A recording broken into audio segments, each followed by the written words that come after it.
Agora, pessoal, eu vou aprofundar nas duas etapas, certo, da produção e armazenamento do leite, que é a lactogênese e a lactopoese. A lactogênese é a capacidade de produzir o leite depois de toda a proliferação dos alvéolos mamários, e a lactopoese é a manutenção dessa produção. Porque, querendo ou não, a partir de agora, a prolactina não cresce como estava crescendo durante a gestação. A prolactina agora só é estimulada a partir da sucção. Então, toda vez que a criança fizer a sucção, vai ter produção de prolactina. E vocês precisam entender todas essas etapas. Então, vamos embora para a aula, certo? Estou fazendo aulas curtas, diretas, objetivas. Acompanhe o resumo do lado, que dá tudo certo, pessoal. E dúvida, é só falar comigo, beleza? Lembrem, eu retiro tudo do Tratado de Pediatria. Então, tudo que eu falo vem de lá, certo? Vamos lá, pessoal. Agora eu preciso explicar a vocês como que se dá, certo? Essa sequência, eu só quero que vocês raciocinem junto comigo. A sequência da produção do leite até esse leite chegar, certo, na criança. Eu quero que vocês tenham esse raciocínio em mente, porque isso vai facilitar, né, o entendimento de vocês. Então, eu quero que vocês pensem o seguinte: durante a gestação, o estrogênio e a progesterona inibem a ejeção do leite. Ou seja, o leite não precisa ser secretado, porque a criança ainda está dentro da barriga da mãe, certo? Então a gente tem que pensar nisso. Então esses hormônios, né, vão ajudar a inibir. Estrogênio e progesterona inibem a ejeção.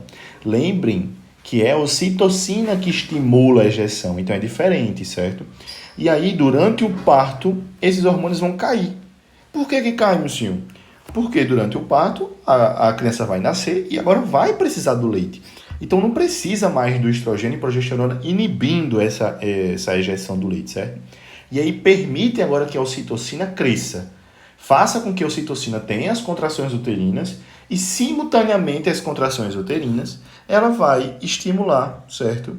Né, a produção do leite juntamente com as células alveolares, junto com a prolactina. Então, assim, após o parto, certo? Após essas contrações uterinas, vai ter essa modificação. Então, eu quero que vocês tenham esse raciocínio. Eu aqui, falando em gravidez. Na gravidez, a gente vai ter, como eu falei, o estrogênio e a progesterona inibindo a ejeção do leite.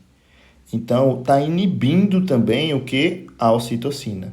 Dá um feedback negativo, certo? Por quê? Porque, pessoal, lembrem, a ocitocina, ela produz contração. A mulher não pode ter contrações antes de ter a criança, senão a criança sai. Então, não pode ter contração e nem pode estar colocando leite para fora. Porque o leite só vai sair quando a criança tiver nascido. E é o que acontece quando temos o trabalho de parto.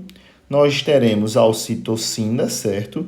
Estimulando as contrações uterinas e teremos o início dos picos de prolactina. A prolactina vai praticamente estimular a produção do leite, certo? E a ocitocina também faz o que, pessoal? A ocitocina vai estimular a ejeção. Então, a gente tem que ter essa relação. E aí, pessoal, o processo de lactação tem dois estágios.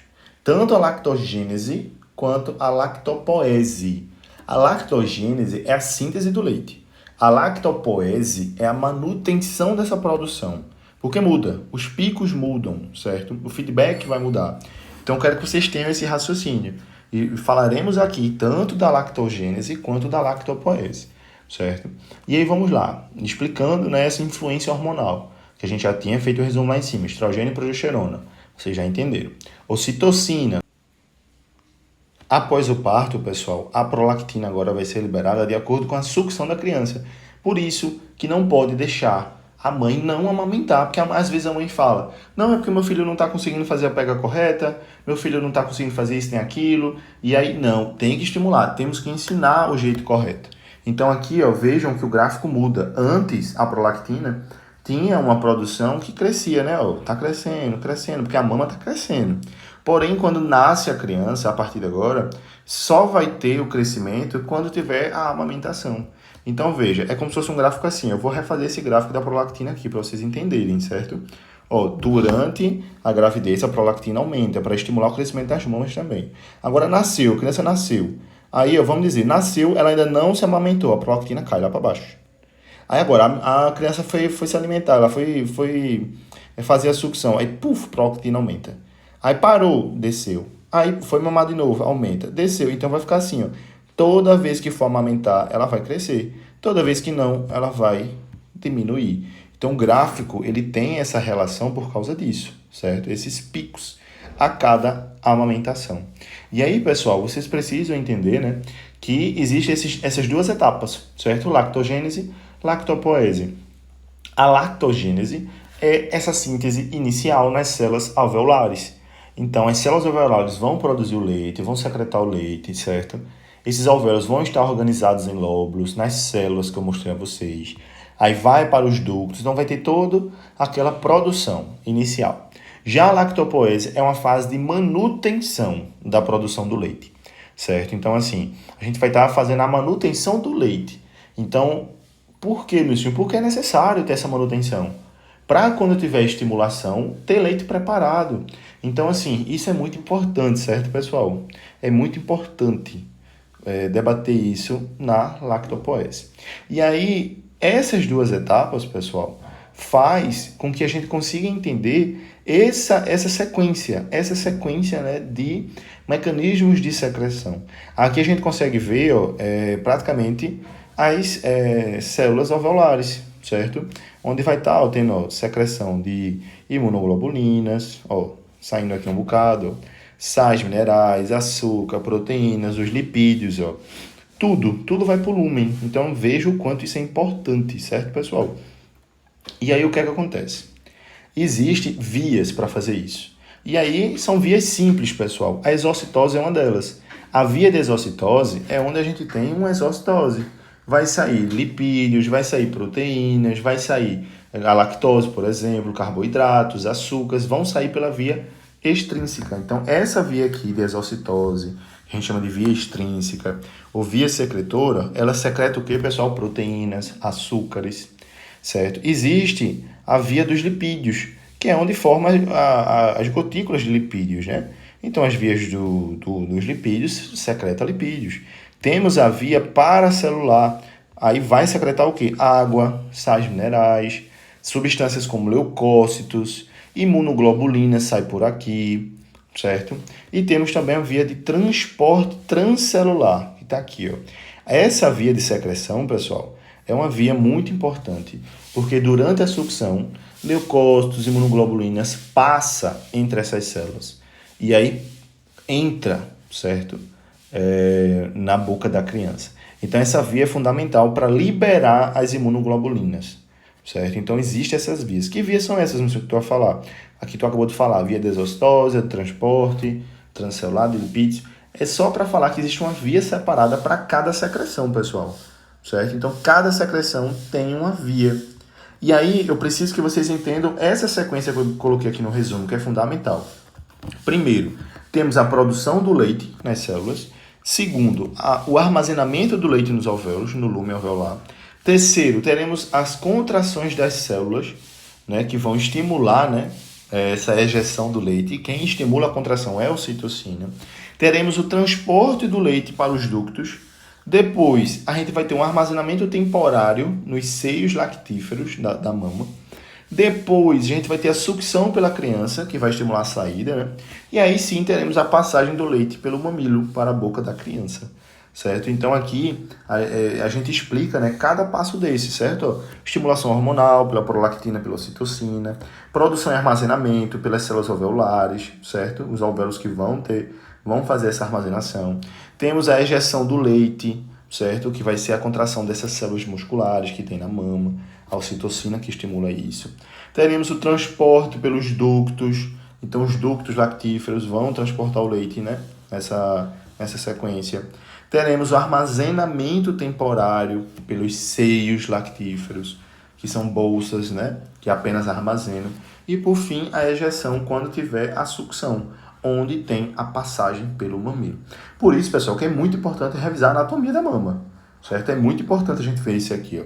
Saber o que é o mamilo, o tecido adiposo, onde é que ele está, a areola, né? Saber onde está o ducto, ó aqui o ducto, ó, certo? A gente precisa saber músculos envolvidos, né? Ó, o músculo oblíquo externo do abdômen, ele tem função importante. Os intercostais têm função importante. O serrátil anterior tem.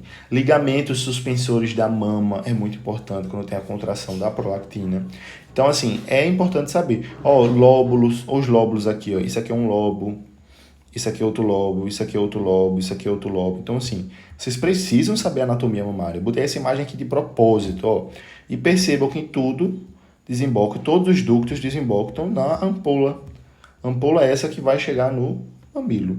Certo, pessoal? Então, assim, é muito, muito, muito importante saber a anatomia mamária para vocês entenderem como que é essa sequência, certo? E aí entender, né, todo o mecanismo de secreção do leite. Certo, pessoal?